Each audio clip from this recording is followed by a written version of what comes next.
Welcome to the Unit 1 full overview video.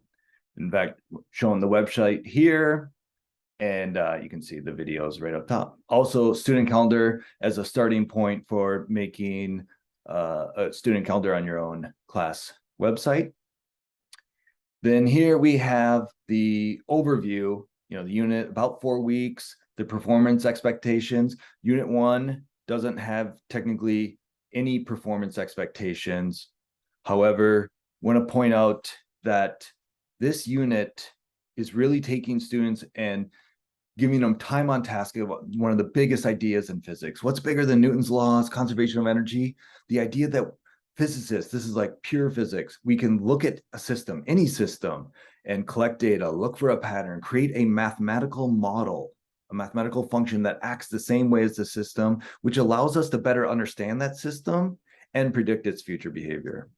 And then also so many science practices. We just know students don't always come into our classrooms having all of those, not ready for completing a performance expectation in the first few weeks of school. Then also over here, you can see many assessment opportunities that could be formative or summative as you see the need for. Just want to point out 3 quizzes, a full formal lab report, the option for a test or the patterns in your life that I'll circle back to. Here, if we keep scrolling down, we get the storyline learning progression. And so here, how do we find and use patterns in nature to predict the future, make data-informed decisions in the present, and understand the past? And so we are going to do that experiment after experiment after experiment after experiment. All right, and these 4 experiments give students anchoring experiences, go-to touchstone experiences with the 4 most common patterns we see in introductory physics, really even through college introductory physics. And that is the pendulum to give us a horizontal line, rolling a ball on a floor to get the proportional relationship. Put those 2 together, you actually get linear. Then we have the packing tomatoes with marbles to get the quadratic pattern, and then resizing paragraphs. And that might surprise you, but I'll try to convince you that that's a great touchstone experiment for students for the inversely proportional pattern. And then you can see this little image down here, which kind of shows that after we establish these anchoring experiments, we can spiral back to them again and again and build competency. So really, this is exposure. Then we go to practice and mastery. So they do not need to master all 4 of these patterns. That will come throughout the year as they have time on task and build competency with them. So don't need to add extra homework, extra lectures. Really, we want to keep the eyes on the prize. We want to make sure to get to Unit 6, climate change and electric guitars. So this is an exposure. Now, day 1 has a fun, most of the good stuff all in one day. So that is the inquiry cube. So I will switch over to the slides just to show you. So right here we had an overview of the whole unit. Then you can see we have a dive into each task in the unit. And then the slides give us almost a minute by minute accounting of the activity structure. All right, so there's that storyline. I just want to point out that the inquiry cube generates this essential question. So that comes right out of the activity structure. So if you look at the slides, you'll see that. But again, how do we find and use patterns in nature to predict the future, make data-informed decisions in the present, and understand the past? That is a essential question that we use throughout the whole science sequence, physics, chemistry, biology. All right, and then to make it fun, here's just a photoshopped image that has these cubes, and there is a teacher cube that could have the full thing. And then there's smaller individual cubes that you can give each student group that doesn't have everything on the bottom, just in case they pick it up. You don't want it to spoil the surprise. We want them to have to look and collect data on the sides that they can see, and they're not allowed to touch it. So if they can't see the other side, they got to ask a student, what do you see on your side? And that's just analogous to real scientists that might have access to different equipment or perspectives. So through that real light touch, they already end this with a claim about what they think's on the bottom. And if you want to keep it simple, here you can see in the notes, you can have them predict just what color is going to be on the bottom or the lower right number. If they want more of a challenge, they can go for it and try to predict the name that's on the bottom. But in any case, we'll want them to make a claim, say what data they're using to support that, and then walk us through how does that data support their claim reasoning. All right. The other thing is there's a beautiful conference in the middle so that they're sharing each of their thoughts, learning from each other. And that all goes together to build our making better predictions using inquiry arrow. And so they've gone through this in one day. They had a wild guess at the beginning, that inquiry to determine the pattern, and then make sense of the pattern through consensus. That's that research conference. And then they make a data-informed prediction, and they live the experience that data-informed is much better than a wild guess. There is value in evidence-based reasoning, and they just lived it. All right, so moving on.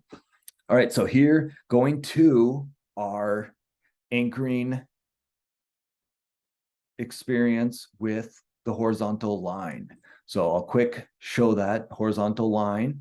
And we made these posters with math teachers so that it has all the things that they want to. But there's one other thing this experiment does. So, you know, it doesn't matter what angle you release as long as that angle is pretty small, but it takes about the same amount of time every time. However, there's one other thing.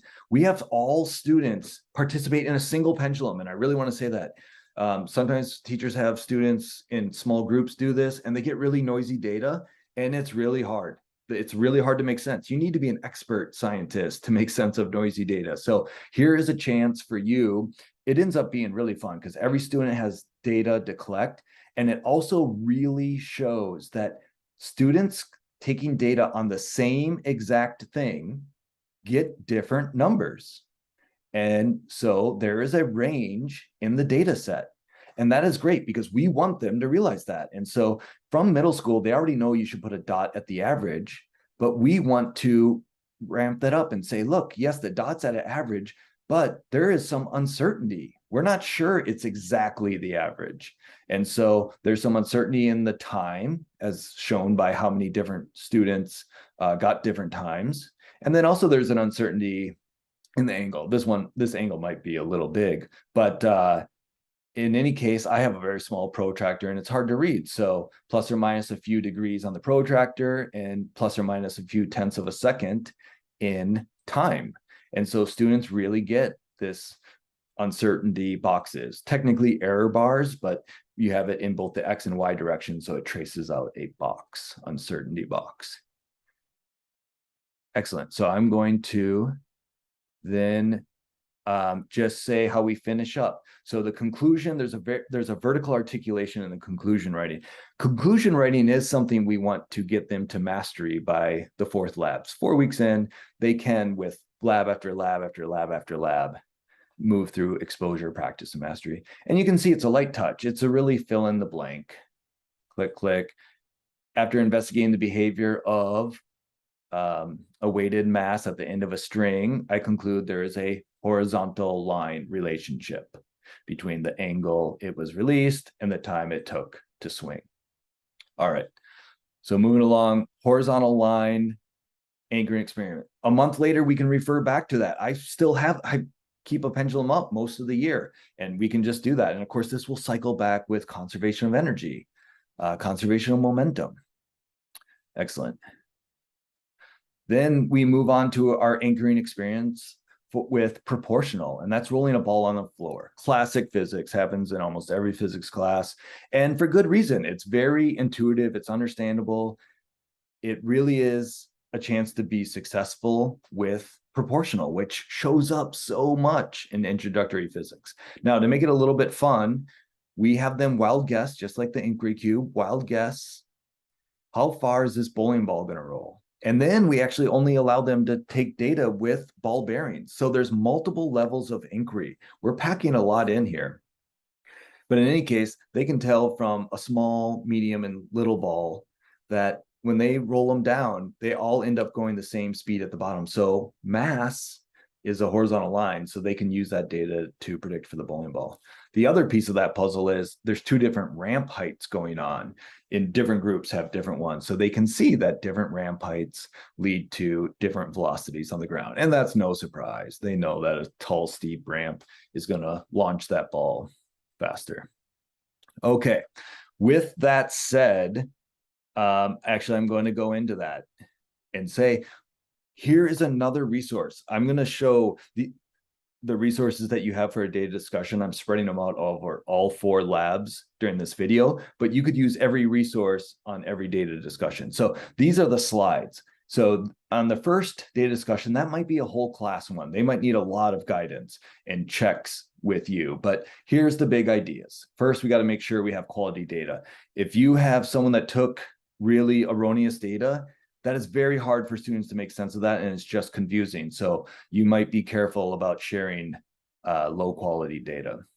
Then orient to the data. Some we just got to look at it and understand what is really going on, right? Know what's on the axes, pick a couple data points, read them off. No surprise, look for similarities and differences. We just saw that, like, oh, a difference. Different ramp heights in the real world had graphs show up differently. No surprise that the steep ramp had a steep graph. Now, sometimes they think, oh, that means that the slope was the ramp height, but no, let's actually finish and go to the mathematical model. So steep ramps also have a difference in their mathematical model. They have a bigger number. So students lots of times do think that's like the slope of the ramp, not the slope of the line. And we want to say we took data with the ball on the floor. So what does the ball on the floor have because it came down a steep ramp? Velocity. So every student is successful and they can make sense of the pattern in light of the different experiments that are going on. And then just one more slide to show you that sometimes students will just find a similarity in one part of the triangle, but once they find it in one, we want to use that to walk the whole triangle. So if they notice that the mathematical model has different numbers in its constant, oh, that shows up. It shows up that the bigger number had the steeper slope on the graph. So we can find similarities for each point in the triangle, and then differences we already talked about. So we could also say, hey, launch a discussion using the same input. At 1 second, how far was your ball? Oh, 1 meter. At 1 second, how far was yours? 2.5 meters. Whoa. Okay, so what was different? You must have had a high ramp. Yeah, I did actually. Oh, I bet your mathematical model has a big number. Yep. So you can just see lots of light touches, easy to engage questions right there. And I'm going to show many more.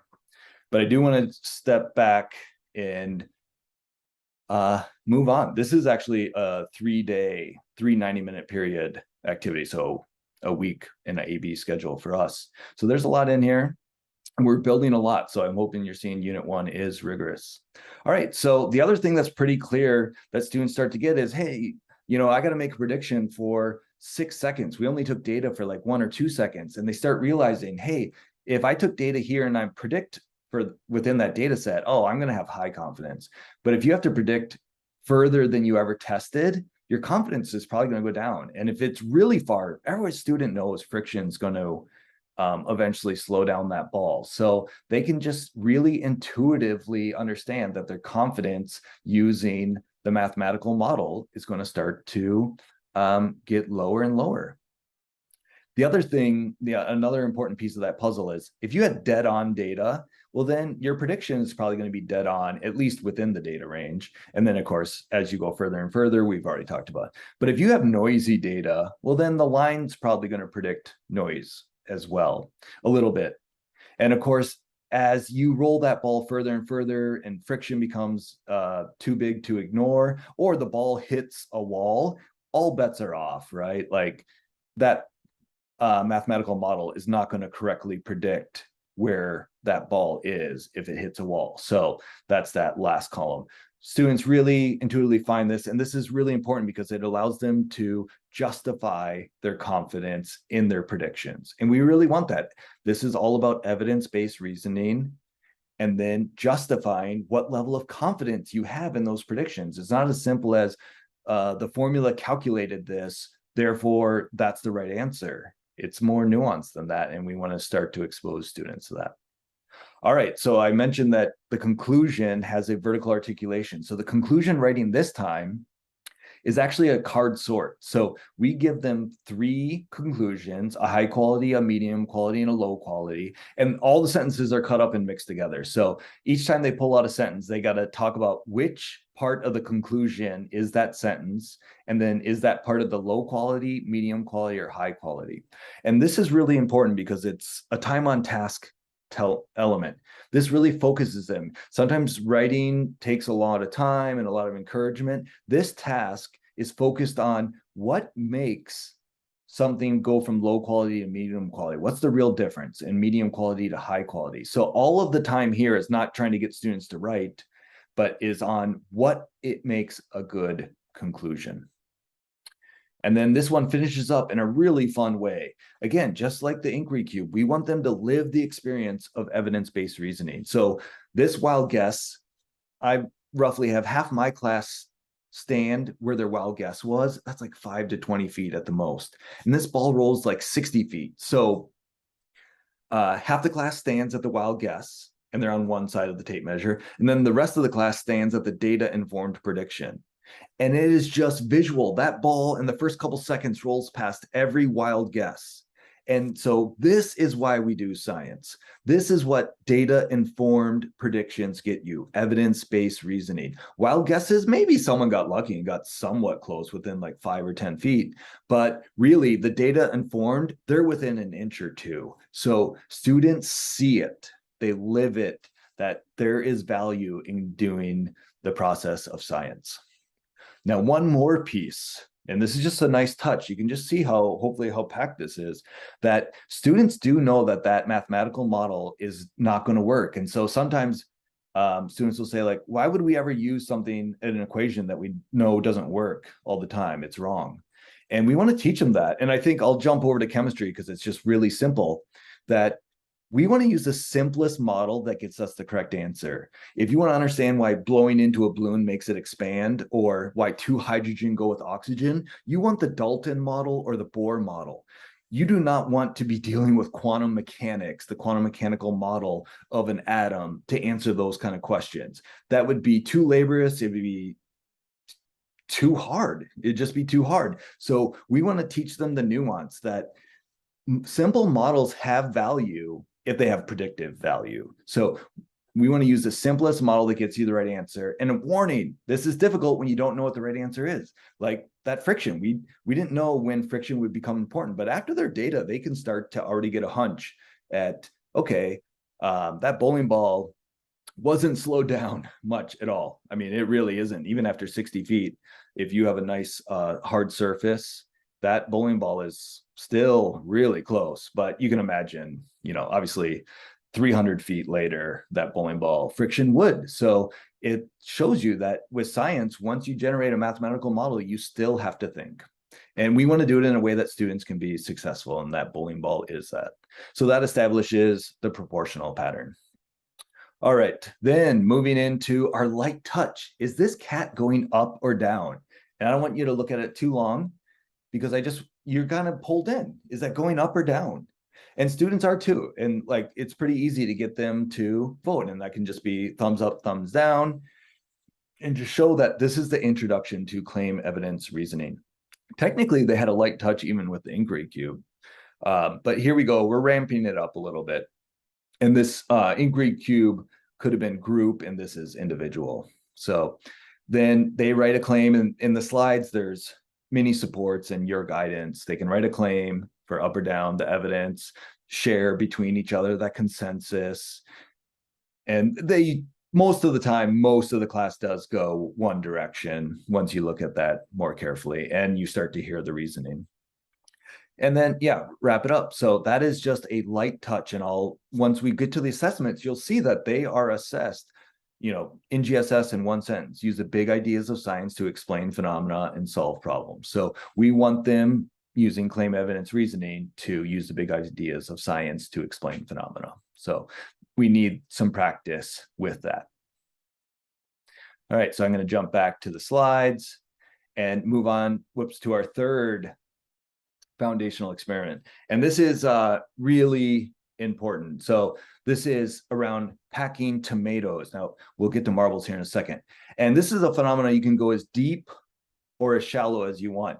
I'll just say that if you go right to marbles, sometimes students are like, oh, we're doing a study in marbles. So we really do. This is a real phenomena that efficiently packing food from where it's grown to where it's shipped can reduce its carbon footprint.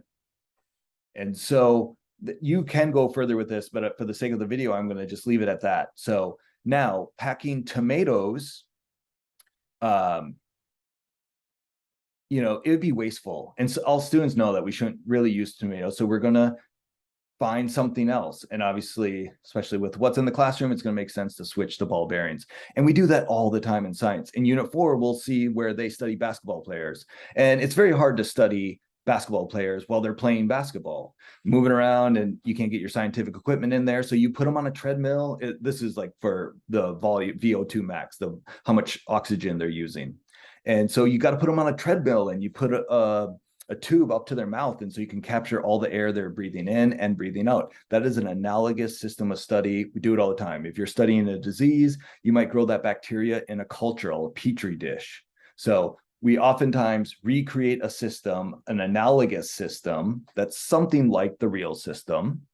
And that's a good question. How much does our analogous system mimic the real system we're studying? So just showing how much there is in each of these are things students can get pulled into and discuss. And these are high level things on just the first and second week of school, really thoughtful stuff.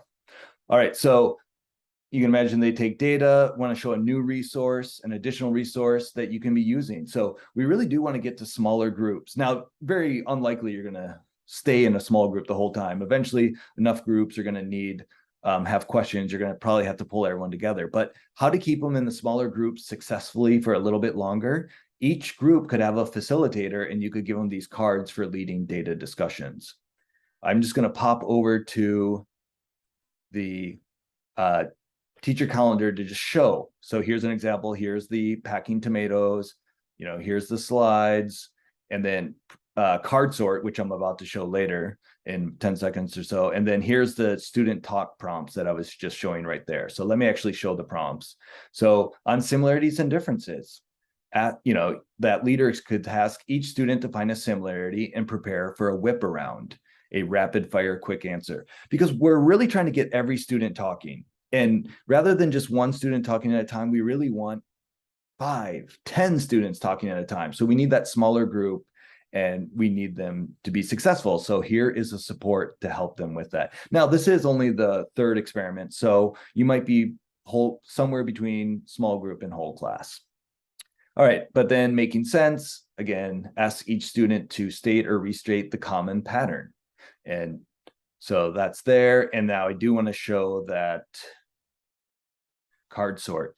So in addition, the graphic organizer, which I didn't even show because I'm going to show that in the next one, there is something in the packet that lead them through the data discussion as well, is these get cut up and all scrambled. And so you got the large marble. And this one always surprises everyone who, if you haven't thought about it yet, surprised me too, is that the large marble you kind of think is going to go with the large number, the large constant or coefficient. However, that coefficient is not size. It's actually packability, how packable. So the small marble, like a cherry tomato, you can pack a lot of cherry tomatoes into a small area. So it actually has a big number here.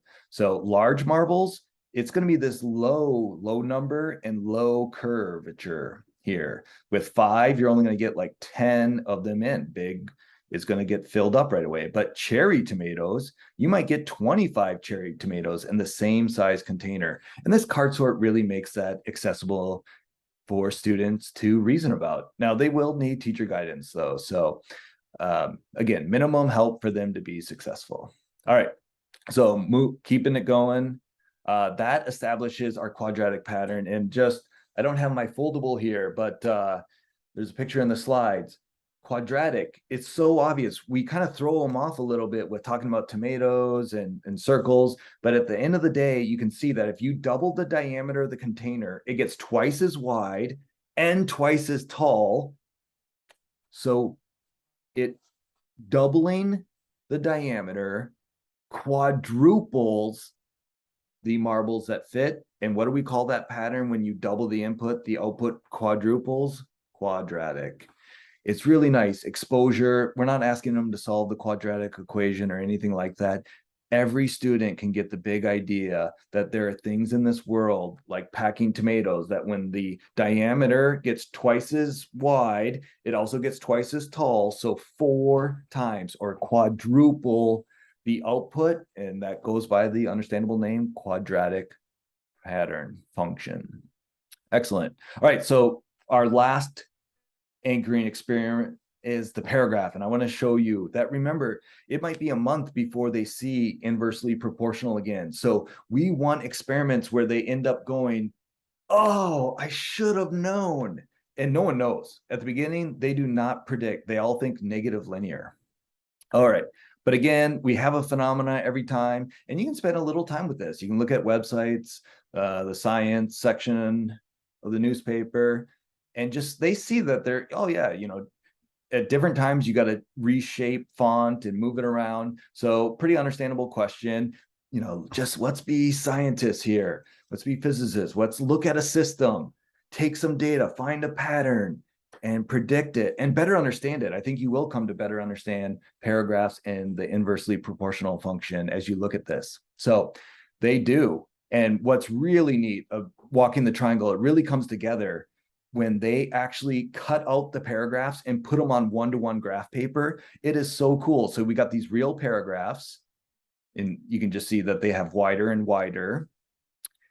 And the actual data point, if you put the lower left at the origin, the upper right of the paragraph is the data point that goes on the graph. So what a connection between the real world and the graphical representation. They can very intuitively see that if you used big font for your paragraph, these are all of these paragraphs are the exact same paragraph in terms of what they say. But this has a large size font, and no surprise, its curve is further from the origin.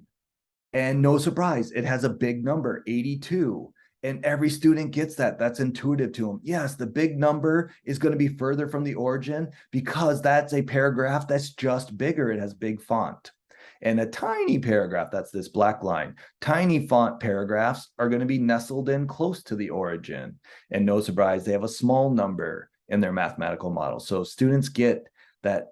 And they eventually, sometimes they think it's the words, but look, these two have the same number of words, but this purple has a bigger number. Oh, it's the size, the area. So what did we really do? We just found that height times width equals area. Oh, I should have known. Yes, and that way, every time we come back to inversely proportional, they got the anchoring experiment. They're not scared of that mathematical equation. So no surprise, take paper. If I make this paper twice as wide, by the laws of nature, it has to get twice as short. If I make it 4 times as wide, it has to get 4 times as short. Every student gets that when we're talking about paper. If you try doing circuits, they're going to not always remember that and not have such an intuitive feel for doubling the resistance, may the current do something. They kind of forget that. Okay, we want them to say those things over and over. So I want to show the graphic organizer that I said. So we have a graphic organizer for the data discussion. It just brings them through similarities, differences, making them some predictions with the graph and the equation. All right, and then they walk the triangle. In the mathematical model, how did that constant show up in the mathematical? Oh, it was the number 82 and 34. In the graph, the bigger the number, the further from the origin it was. In the real world, that bigger number represented a bigger paragraph by font, not by words. And then write out the equation, height equals area divided by width. Okay, and then here is a graphic organizer, another level support for the conclusion tied right in to the data discussion. So just bringing it all together, synthesizing it, which pattern, inversely proportional, and they show it with 2 data points, explain why it makes sense. I want to go back. They've explained this multiple times. Oh, it makes sense that it's inversely proportional because if you have a paragraph, if you move the words from the bottom to the right, making it twice as wide, it's going to get twice as short. Those words always take up a certain amount of size on the page. It doesn't matter if they're on the bottom or on the side, but in any case, the area will always stay the same, but doubling the width will have the height. And we just want it said multiple ways, and like 5, 10 different ways. Even if people repeat, it's just really good, makes everyone chance to contribute. And then they also can write the most difficult sentence. Sometimes people want to skip this because this is the most difficult sentence, because it really means you have to have real understanding.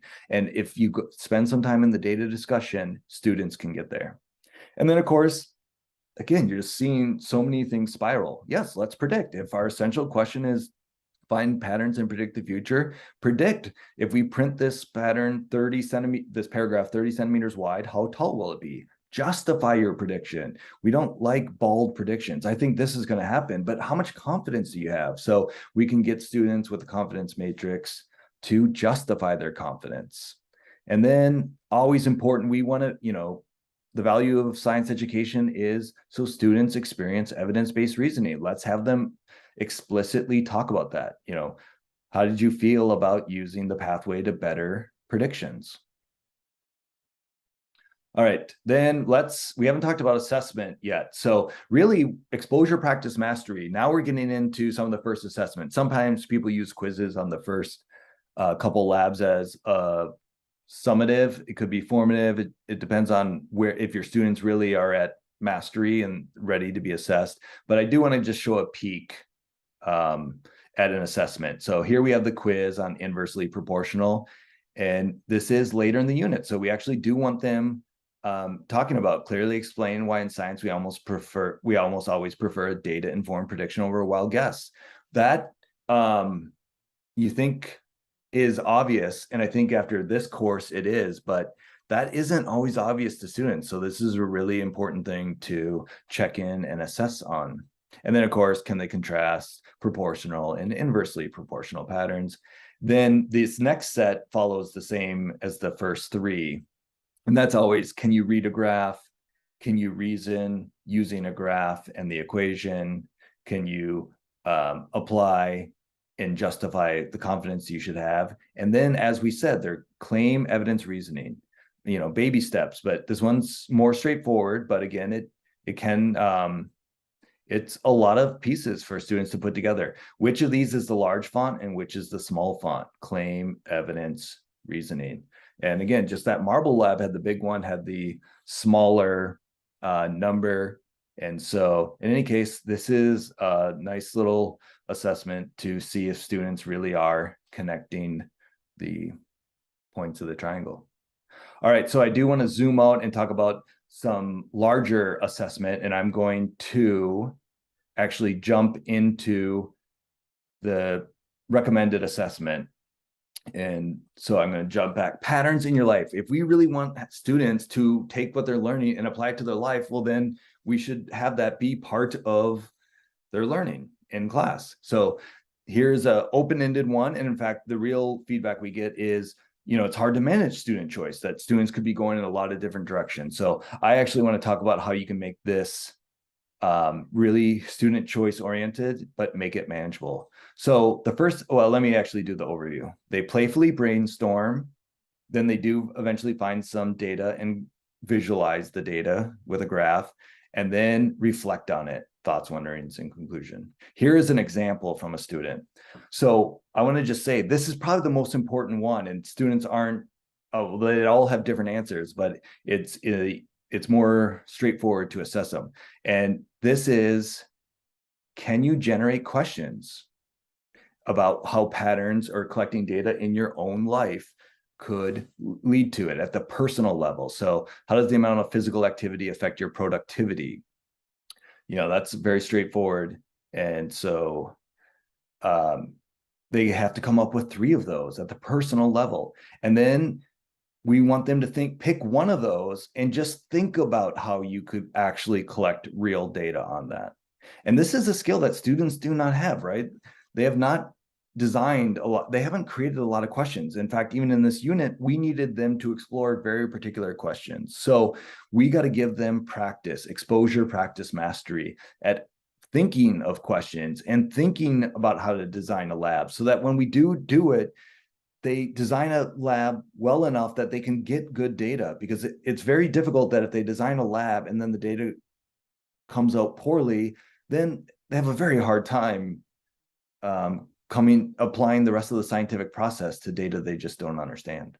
All right, and then zooming forward, what are the things in your community that you may be thinking is interesting to investigate? And this is a real chance for social justice, climate justice.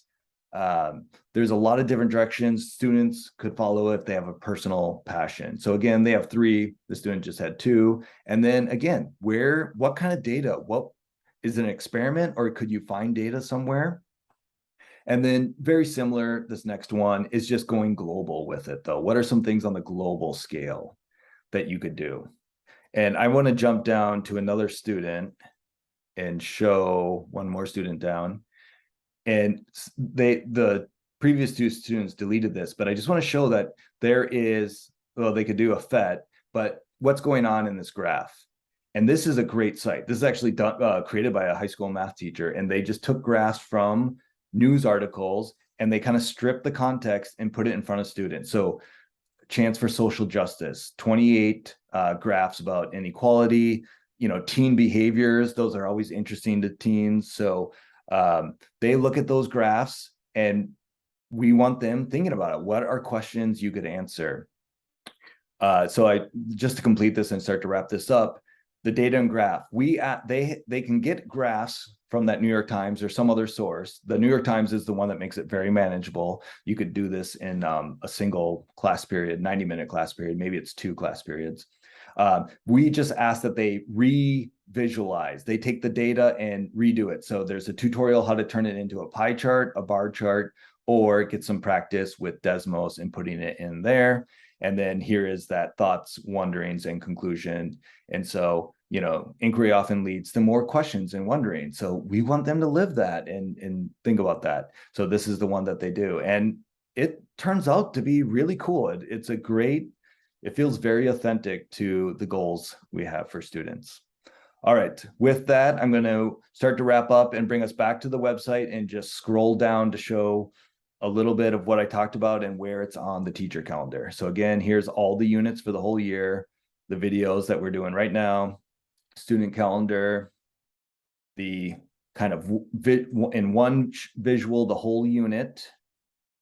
And then this is the deeper dive into the task level with the narratives. And then the slides get even minute by minute. We already talked about that. So each of them have the slides. So we have the pendulum experiment, the ball on floor. Again, here's those prompts and card sort for that. Even though I showed it for the tomato, they're there for all of them.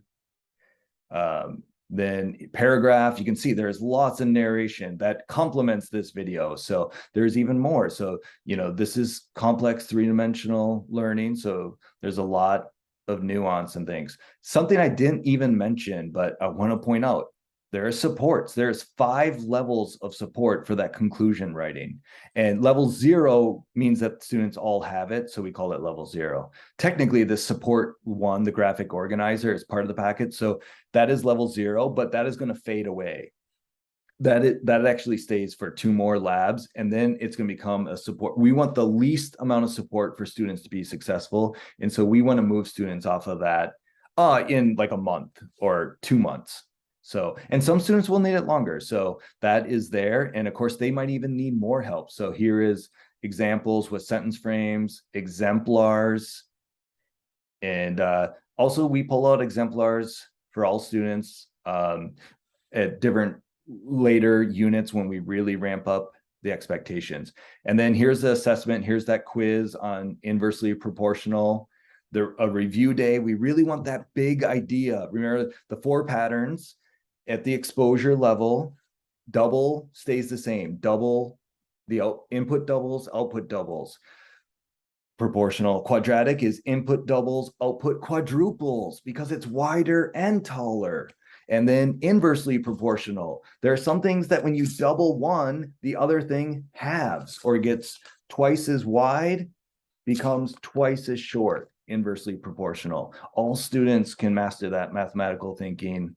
And then also the big idea that we can look at the world. What is physics? We look at the world, we take data, and we create a mathematical model that acts like that system so we can further investigate it. We didn't even talk about that. Like, why is the paragraph asymptotic and things like that? But there's a lot there in those data discussions that students will come up with. And that mathematical model brings up more questions when it's done in an understandable way. And then also we can predict the future behavior. So that's one of the biggest ideas in physics. And then we have our final task, which is the assessment. And that's that test. I did save. That's the right fit for your students with the key, or patterns in your life with the student examples. If they're, we really suggest not taking an extension here. We really want to get to unit 6. If you saw good stuff here, we have good stuff every unit. And unit 6 is climate change and building electric guitars. So there is an extension that's for many times is really used for students trying to get like an honors credit for a course or something like that are going above and beyond. Yeah, so pinhole camera, it's awesome, really open-ended. They could ask many different questions and all 4 patterns show up depending on what question they ask. Here's an overview article if you want